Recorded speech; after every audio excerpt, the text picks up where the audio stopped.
कालच्या तासाला आपण 1 आणि 2 मार्काचे थोडे प्रॉब्लेम बघितलेले. आता त्या पुढचे वेगळे थोडेसे प्रॉब्लेम्स आहेत ते आपण आजच्या तासाला बघूया.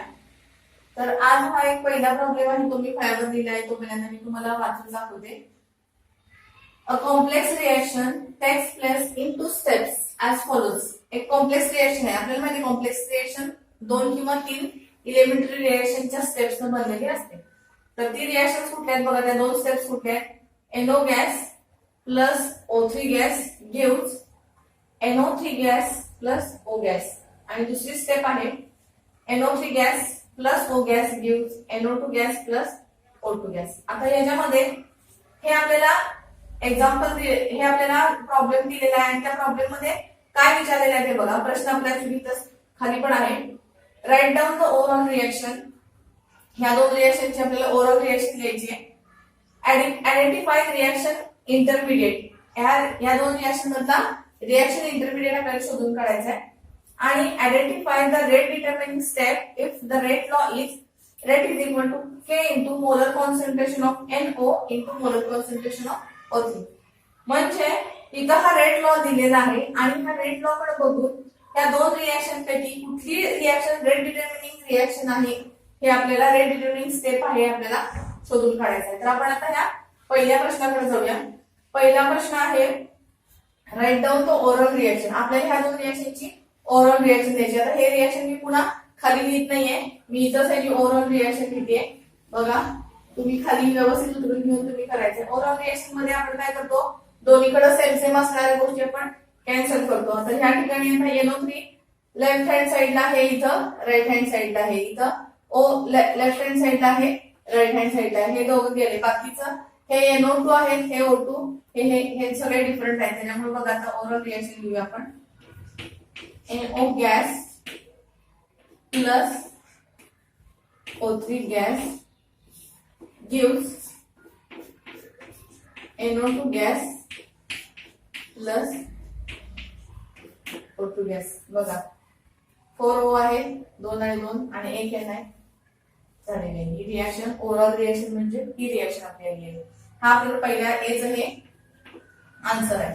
आता बघा identify the reaction intermediate. Reaction इंटरमिडिएटची डेफिनेशन आपण काय बघितली. जेव्हा रिएक्शन 2 स्टेप मध्ये फॉर्म होते तर पहिल्या स्टेप मध्ये फॉर्म झालेले स्पेसिस दुसऱ्या स्टेप मध्ये जेव्हा कन्झ्युम्ड होतात म्हणजे ते तिसऱ्या स्टेप मध्ये आपल्याला कुठंही दिसत नाही. फायनल रिएक्शन किंवा ओव्हरऑल रिएक्शन मध्ये ते आपल्याला कुठंही दिसत नाही, तेव्हा त्याला आपण काय म्हणलेलं, त्याला आपण रिएक्शन इंटरमिडिएट म्हणलेलं. आता इथं बघा, या रिएक्शन मध्ये पहिल्या रिएक्शन मध्ये NO3 आणि O फॉर्म झालाय आणि तोच NO3 आणि O ह्या सेकंड रिएक्शन मध्ये कन्झ्युम्ड झालाय आणि तो NO3 आणि O ह्या रिएक्शन मध्ये फायनल रिएक्शन मध्ये कुठेही दिसत नाही. त्याच्यामुळं बी चा आन्सर आहे रिएक्शन इंटरमिडिएट्स आर. इथं प्रत्येक वेळेला 2 असतीलच असं नाही, बऱ्याच वेळा रिएक्शन इंटरमिडिएट 1 पण असतो आणि ह्या रिएक्शन मध्ये मात्र आपल्याला 2 आहेत. तर रिएक्शन इंटरमिडिएट्स आर कुठले कुठले आहेत, NO3 and O are the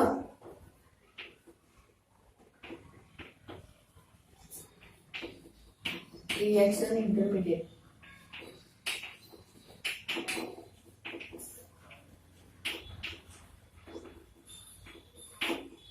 बघा, तुम्हाला रिएक्शन कडे बघितल्यानंतर ह्या 2 रिएक्शन कडे बघितल्यानंतर सगळ्या प्रश्नांची उत्तर मिळतात. तुम्हाला इथं कॅल्क्युलेशन काही करायचंच नाहीये.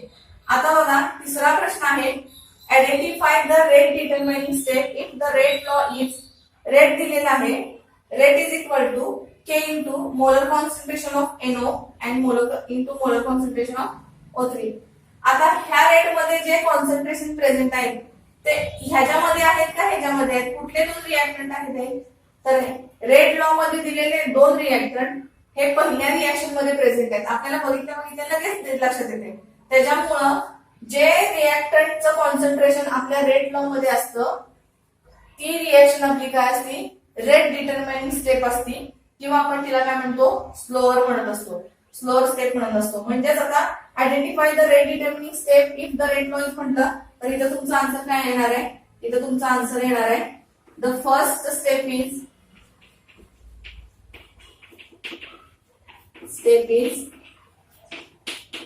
rate determining step.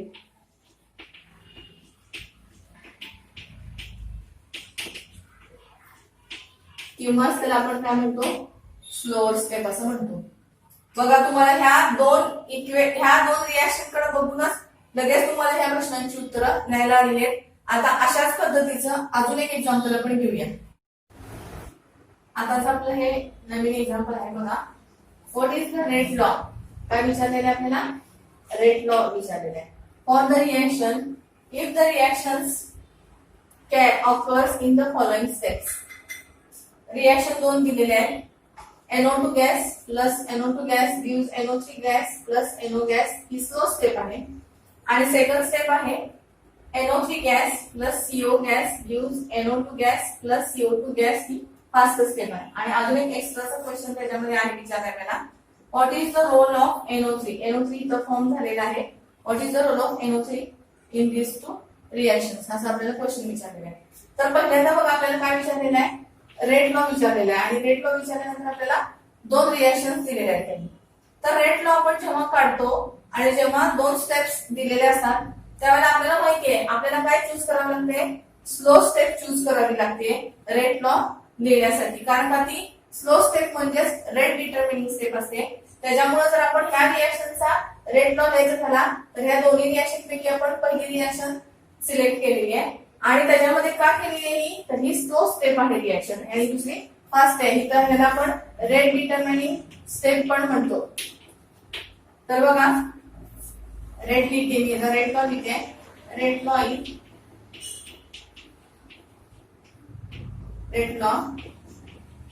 Rate is equal to k. काय करायचं असते त्यावेळेला? हे दोन जे कॉन्सन्ट्रेशन आहेत रिएक्टंट आहेत ह्याचे कॉन्सन्ट्रेशन आपण इथं लिहिणार आहे. NO2 आणि दुसरा NO2 दोन्ही रिएक्टंट आपण इथं लिहिणार आहे. आणि त्याचे सायझोमेट्रिक कोएफिशियंट काहीच नाहीये. त्याच्यामुळे आपण इथं 1 लिहिलं किंवा नाही लिहिलं तरी फरक पडत नाहीये. आणि त्याच्यानंतर आपण म्हणणार आहे rate is equal to K into molar concentration of NO2 raise to 2. कारण हा आणि हा ह्याच्यावरचा एक ह्याच्यावरचा एक असे मिळून किती झाले? 2. हा झाला याचा रेट लॉ. आता दुसरा क्वेश्चन आहे. मागच्या प्रश्नामध्ये आपण रेट लॉ दिला होता आणि त्याच्यावरून आपण रेट डिटर्मिनिंग स्टेप काढली होती. यावेळेला आपल्याला स्टेप्स दिले आहेत आणि त्याच्यावरून आपण रेट लॉ काढलेला आहे. आता पुढचा क्वेश्चन आहे what is the role of NO3? आता या दोन रिएक्शन कडे आपण बघितलं तर NO3 इकडं लेफ्ट हँड साइडला इकडं राईट हँड साइडला हा कॅन्सल होतो. NO2 लेफ्ट हँड साइडला येतो आणि NO2 हा राईट हँड साइडला हा सुद्धा कॅन्सल होतोय. आता आपल्याला विचारले what is the role of NO3? हा NO3 आहे हा ह्या पहिल्या स्टेप मध्ये फॉर्म झालेला आहे आणि तोच इथं तुमच्या सेकंड स्टेप मध्ये कन्झ्युम्ड झालेला आहे. जो स्पेसिस पहिल्या स्टेप मध्ये फॉर्म होतो आणि दुसऱ्या स्टेप मध्ये कन्झ्युम्ड होतो त्याला आपण काय म्हणतो? रिएक्शन इंटरमिडिएट असं म्हणतो. त्यामुळे NO3 हा काय आहे? NO3 is a reaction intermediate.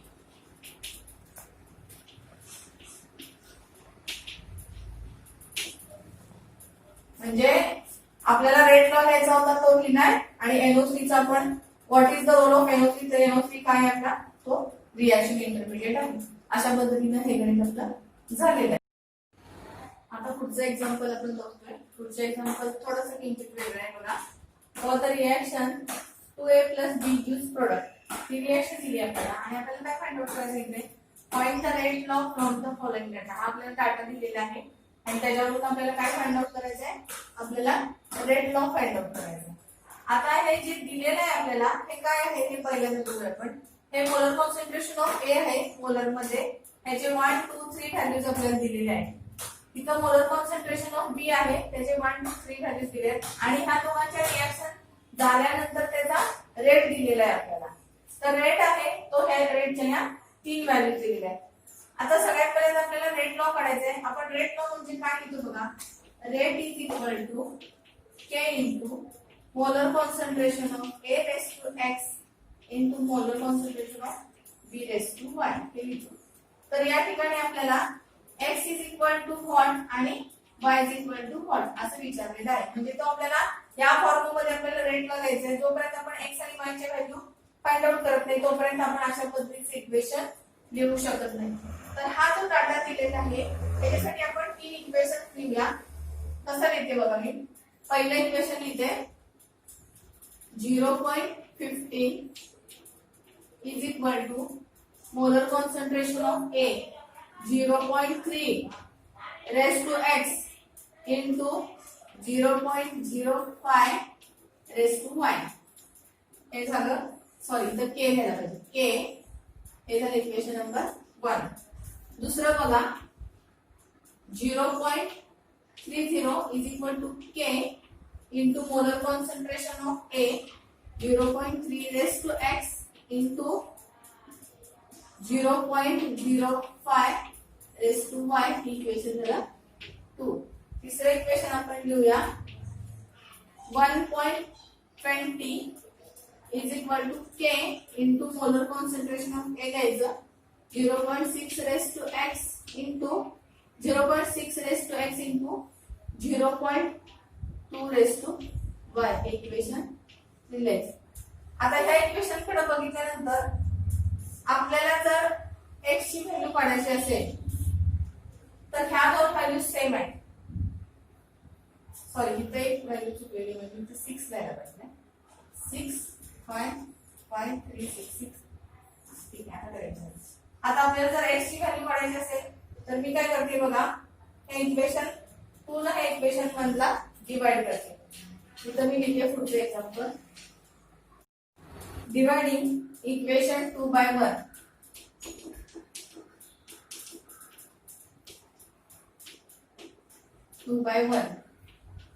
आता मी या व्हॅल्यूज करते इथं 0.30 divided by 0.15 is equal to K into X ची व्हॅल्यू आहे 0.6 raise to X K upon 0.3 raise to x into 0.05 raise to Y upon 0.05 raise to Y. आता या ठिकाणी बघा हे गेले के गेले 0.13 आणि 0.15 ह्याची डिव्हिजन आहे ती आली 2 इज इक्वल टू 0.3 आणि 0.6. 0.6 ला 0.3 ने डिवाइड केलेला आहे आणि रेस टू एक्स आहे. आन्सर आला 2 रेस टू एक्स. से म्हणजे आपण काय लिहू शकतो, therefore we can write x is equal to 1. x ची व्हॅल्यू आपल्याला इथं दोन्हीकडे 2 आहे आणि ह्याच्या रेस टू x आहे. इथं काही नाही म्हणजे x ची व्हॅल्यू किती आली 1 आली. म्हणजे ह्या रेड लॉ मधनं आपण x फाइंड आउट केलेला. आता आपल्याला फाइंड आउट करायचे y. आता y फाइंड आउट करण्यासाठी आपण काय करूया, इक्वेशन 3 ला 2 ने डिवाइड करूया. हे दोघं सेम आहेत, हे दोघं गेले तर आपल्याला इथं बघा काय आन्सर मिळेल. Dividing equation 3/2. डिवाइडिंग इक्वेशन 3/2 काय मिळते आपल्याला 1.20 divided by 0.30 is equal to K into काय आहे 0.6 raise to X K into 0.6 raise to X आणि इथं आहे value 0.2 raise to Y upon 0.05 raise to Y. आता या ठिकाणी बघा हे के गेले हे आणि हे गेले 1.20 डिवाइडेड बाय 30 याचा आन्सर येत आहे 4 is equal to 0.2 upon 0.05 raise to Y याचा पण आन्सर येते 4 रेस टू वाय. म्हणजे या ठिकाणी therefore y is equal to 1 येते. या ठिकाणी बघा ह्याचा आन्सर 4 आहे, ह्याचा पण आन्सर 4 आहे आणि रेस टू वाय आपण आहे असे लिहिले. त्यामुळे y चा आन्सर काय आपल्याला 1 आलेला आहे. मग ह्या इक्वेशन मधनं आता आपल्याला y सुद्धा मिळालेला आहे. आता x इज इक्वल टू 1 आहे आणि y इज इक्वल टू 1 आहे. त्याच्यामुळे आपण हा जो रेट लॉ विचारलेला आहे तो रेट लॉ लिहूया. Rate is equal to K into molar concentration of A into molar concentration of B. हे आपल्या प्रश्नाचं उत्तर आहे. इथं x इज इक्वल टू 1 आणि y इज इक्वल टू 1 आहे ते आपण इथं लिहिलेलं नाही आहे. अशा पद्धतीनं गणित आपल्याला फारशी कॅल्क्युलेशन करायची नाहीये. ही कॅल्क्युलेशन तुम्ही अजून सोप्या पद्धतीनं करू शकता. वेळ कमी आहे त्याच्यामुळे मी जरा थोडस फास्ट सोडवलेलं आहे. तर बघा x आणि y च्या व्हॅल्यू आल्यानंतर इथं जर वेगळी व्हॅल्यू आली असती x आणि y ची तर ती आपण इथं आणि इथं लिहिली असती आणि अशा पद्धतीने आपल्याला काय मिळालेलं आहे, रेट लॉ मिळालेला आहे. बघा हा प्रॉब्लेम कसा आहे. Half life of first order reaction is 1.7 hours. 1.7 hours त्याचा हाफ लाईफ टाइम आहे आणि विचारले आपल्याला काय बघा, how long it takes for 20% of the reacted to dissected. How long it takes म्हणजे आपल्याला काय करायचं आहे, त्याचा टी काढायचा आहे. रिएक्शन मध्ये काय काय दिलेलं आहे, ही रिएक्शन फर्स्ट ऑर्डर आहे हे दिलेलं आहे, हाफ लाईफ त्याला दिलेला आहे म्हणजे टी हाफ दिलेला आहे आणि 20% डिसअपियर होण्यासाठी त्याचा किती टाइम लागेल हे आपल्याला विचारलंय. ह्या प्रॉब्लेम मध्ये आपल्याला पहिल्यांदा के काढून घ्यायचा. तर पहिल्यांदा आपल्याला गिवन काय काय आहे ते बघूया.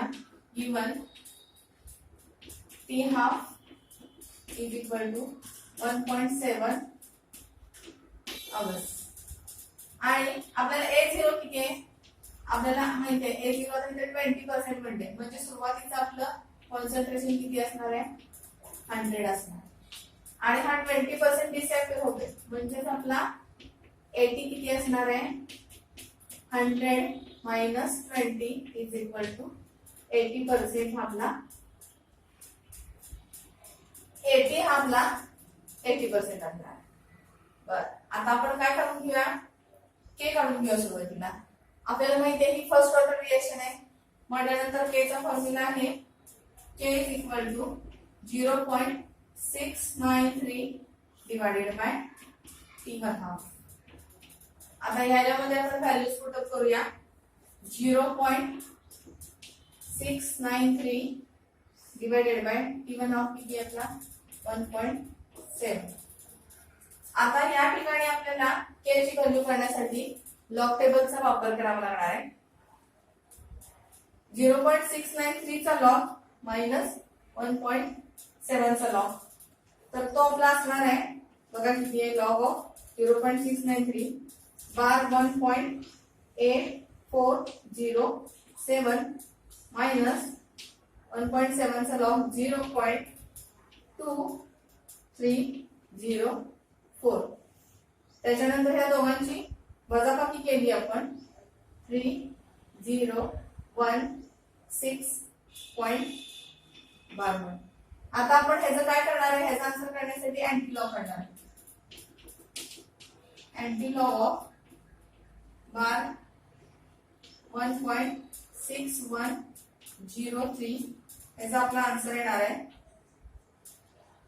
4077 आणि ह्याचं 6103 मध्ये हा अँटी लॉग येतोय आणि ह्याचं बार 1 आहे म्हणून आपण इथे 0.10⁻⁻1 म्हणजेच आपला आन्सर येणार आहे 0.4077 हे आपलं आन्सर आहे. हे आपलं काय आहे, के आलेला आहे. के हा आपला एवढा आलेला आहे.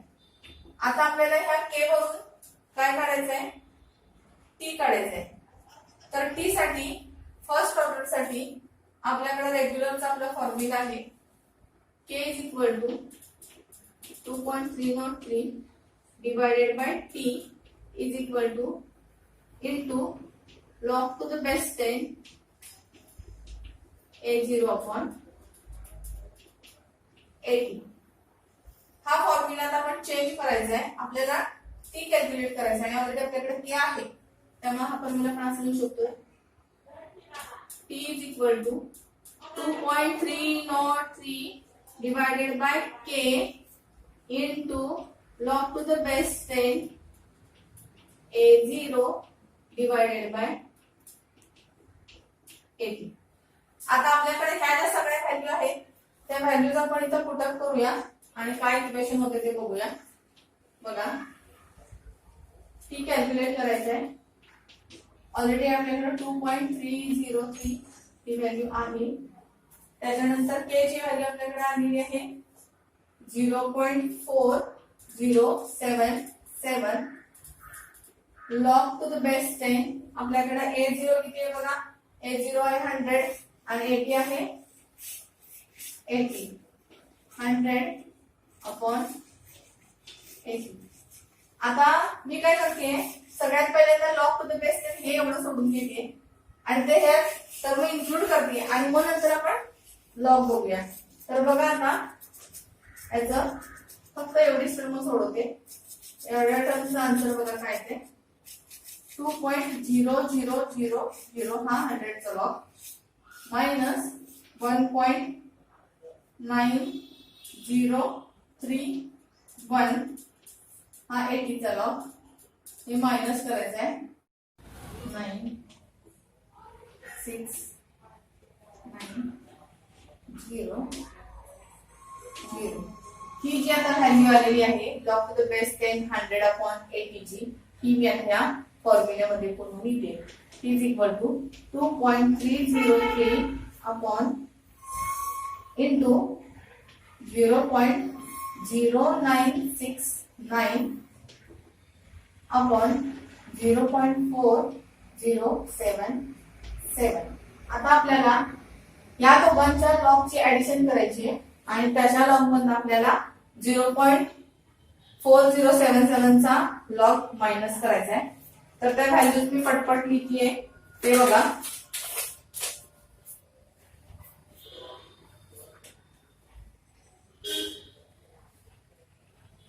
.3623 हा आहे बार 2.9863 हा लॉग आहे 0.0969 चा. याची ऍडिशन करते.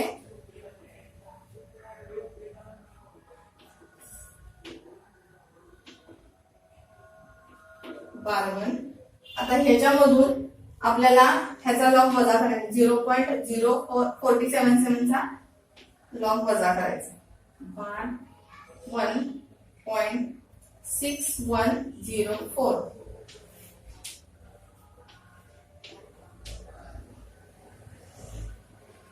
7 पॉइंट या ठिकाणी बार 1. आता ह्याचा अँटीलॉग बघायचा आहे.